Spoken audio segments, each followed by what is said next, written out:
না ইকুইরা থানায় গেছি, ওই জায়গায় পাই নাই। ওই জায়গায় আমরা করে আবেদন করে আসছি, পাই নাই। বলছে জানাবো আপনাদের।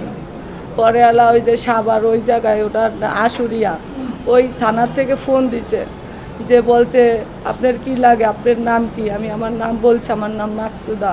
কয় সুজন আপনার কি? আমার হাজবেন্ড। কয় সে অনেক বড় অ্যাক্সিডেন্ট করছে, অনেক অসুস্থ, আপনারা তাড়াতাড়ি আসেন, আপনার সাথে কে আছে? আমি বলছি আমার স্বামীর বোন ছিল, আমার ছোট বোনের জামাই ছিল। পরে আমাদের ঠিকানা দিছে, ওই ঠিকানায় আমরা যাই, যা দেখে আমার স্বামীরে এই নির্মমভাবে হত্যা করছে। আমার স্বামীরে গাড়ির জন্য হত্যা করছে, গাড়ি নিয়ে গেছে, আমার স্বামীরে মেরে রেখে গেছে।